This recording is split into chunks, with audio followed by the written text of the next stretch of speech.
Hey guys, what's good? My name is Cap One, the Hype One, and today I'm here with you for the first ever episode for something called NDP On The Go.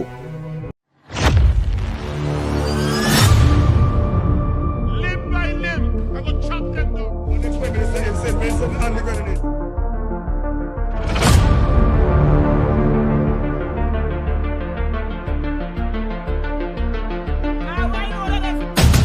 So it's the first episode of NDP On The Go. This isn't a in the house, in the office, sit down, speak about it. No, we're going to take you and put you in the communities so you can see the real problems, the real solutions that we are speaking about and what we plan to do about it. You're probably wondering, where exactly are we? Well, we're in the community of Dickson, in the constituency of North Windward. That's right, home to our very own dynamic, powerful, hard-working Senator Chevron John. And for this election, we plan to bring it home to NDP. And here we have with us our very own Senator Chevron John. Hello, how are you doing? Good afternoon. I am fine. I'm well. I'm happy. I love that. I can see that glow on your face. You're always a genuinely happy person, aren't you? Yes. I love that. So welcome to NDP On The Go. This is our first episode.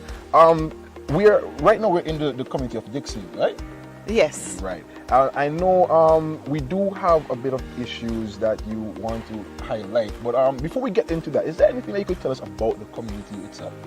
Yes, this part of Dickson that we are at, it's an area that the New Democratic Party's administration under Sir James Mitchell, God rest his soul, where the land reform program was being done. Here, lands were cut up and distributed to people. And in this area, it is said that a community center was to be built, a health center was to be built, sporting playing field was to be here, and a hard court. You see that? History on history. Yeah, I love it. That's when you're passionate about something, you have all the facts and all the history about it. I love that. Now, you mentioned the community center, right? And that's actually where we are right now.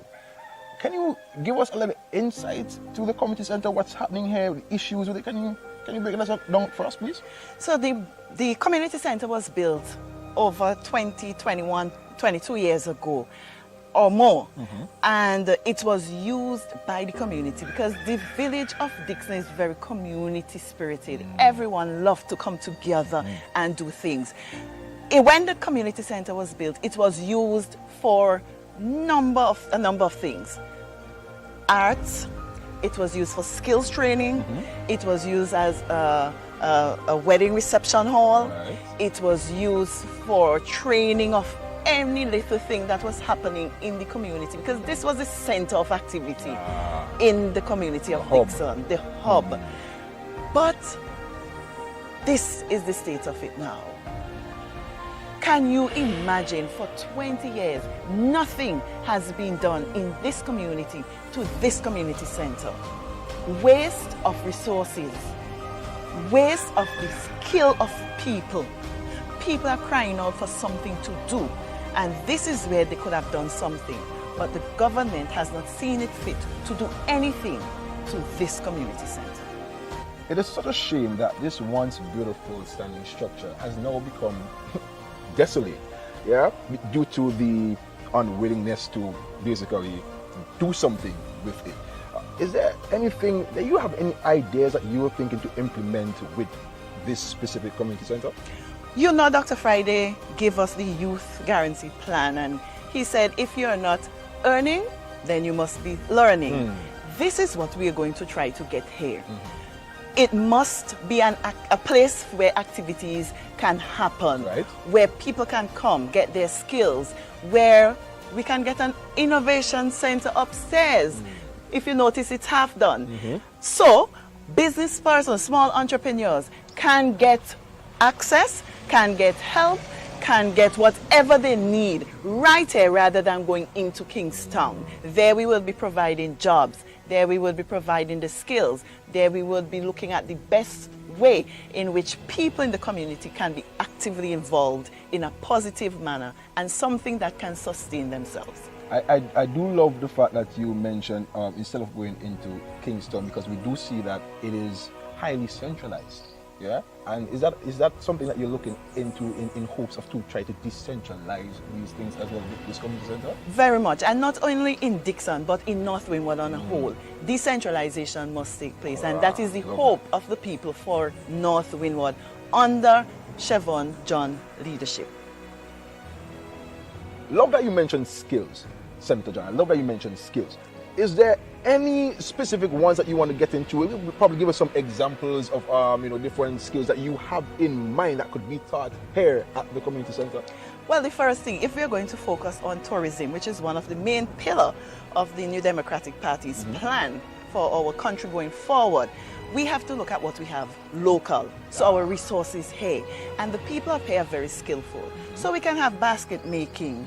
We can have where you can learn how to make your fudge, your sugar cake, going back to the roots of those things, because we want tourists to come here and enjoy our local, whatever we have to offer, whether it be cuisine or whether it be in art or whether it be in craft.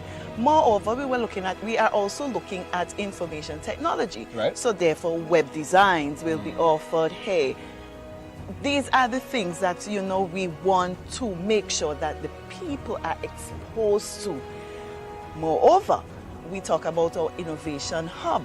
So I intend to go up with this structure and ensure that there is an innovation hub in this area so that some form of decentralization can take place. People no longer have to run into Kingston to get the little packaging, to get the little labeling. We don't have to do that. It will be right here. All such very strong points, Senator John. I'm really loving the direction that you're taking here. I know Dickson has a lot to offer, the community, the constituency. How about we take a more look around, yeah? Very well, very well. And we are going to see what Dickson is really like.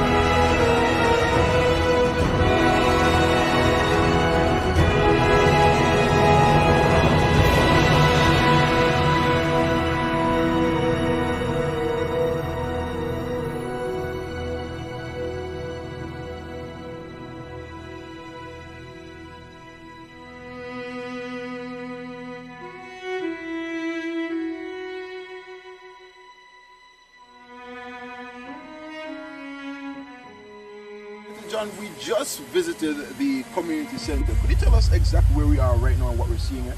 We're in London Street, and this road leads into Dickson. Right. As you can see, it's in a deplorable condition and is in urgent need of fixing. Deplorable, Senator John. Deplorable. That's an understatement. I'm saying with my very own two eyes.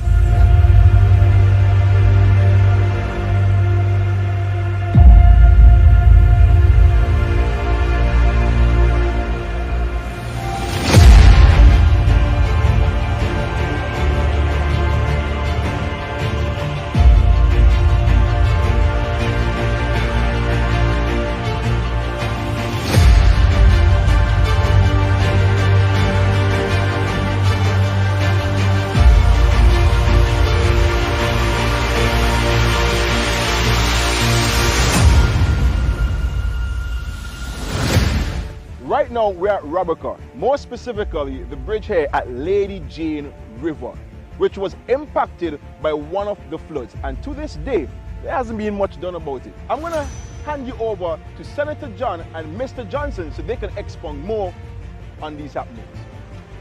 This Lady Jane Bridge was damaged over 10 years ago, very long time. Quite some time ago. The only quick fix are the two ends where stones were being placed. These stones, these are massive boulders that were placed there. I'm not sure exactly why. I guess it was to deter traffic from taking the usual route straight to the bridge. Because what has happened effectively is that the bridge has been reduced to a one-lane bridge. And this, of course, disrupts the traffic.